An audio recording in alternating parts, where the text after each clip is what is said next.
తెలంగాణలో స్థానిక సంస్థల ఎన్నికలు జరుగుతాయా లేదా అనే సందిగ్ధత నెలకొంది. ఇప్పటికే ఎన్నికల కమిషన్ ఓ వైపు నోటిఫికేషన్ ఇచ్చి రిజర్వేషన్లు ఖరారు చేసింది. మరోవైపు హైకోర్టులో కేసు విచారణ ఉండగా నోటిఫికేషన్ ఇవ్వడంతో అసలు రిజర్వేషన్లు ఉంటాయా లేదా అనేది సస్పెన్స్గా మారింది.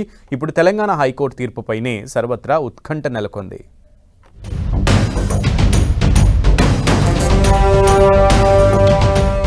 తెలంగాణలో స్థానిక సంస్థల ఎన్నికల నగారా మోగింది.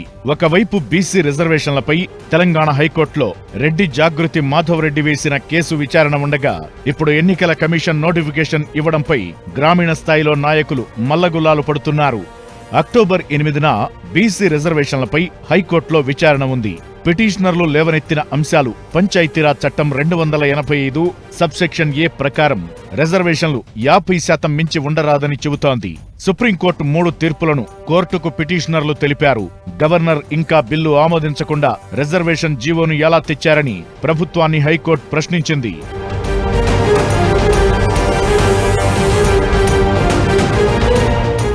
ఇటు రిజర్వేషన్లను 42% పెంచాలని ప్రభుత్వం నిర్ణయిస్తూ జీవో 9ని విడుదల చేసింది.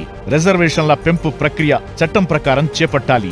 పంచాయతీరాజ్ చట్టంలోని సెక్షన్ 285 సబ్సెక్షన్ ఏ సవరించకుండా ఇది సాధ్యం కాదు. బిల్లు గవర్నర్ వద్ద పెండింగ్లో ఉండగా జీవోను ఎలా తీసుకొస్తారనే దానిపై స్పష్టత రావాల్సి ఉంది.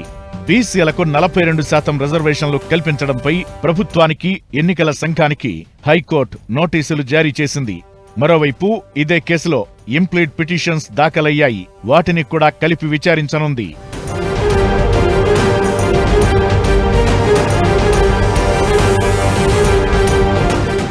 సవరణ చట్టం తీసుకొచ్చే అధికారం ప్రభుత్వానికి ఉందని అడ్వకేట్ జనరల్ సుదర్శన్ రెడ్డి చెప్పారు. సవరణ బిల్లును శాసనసభ ఏకగ్రీవంగా ఆమోదించింది. గవర్నర్ ఆమోదించినా ఆమోదించకపోయినా దీనిపై ముందుకెళ్లడానికే ప్రభుత్వం కట్టుబడి ఉంది. బిల్లు గవర్నర్ దగ్గర పెండింగ్లో ఉండగా జీవో ఇవ్వడం చెల్లదు.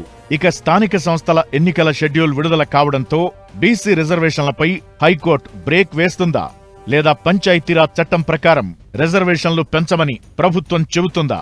మరి ఎవరి మెరిట్స్ ని పరిగణలోకి తీసుకుని కోర్టు తీర్పు ఇవ్వబోతుందనేది సర్వత్రా ఉత్కంఠ నెలకొంది.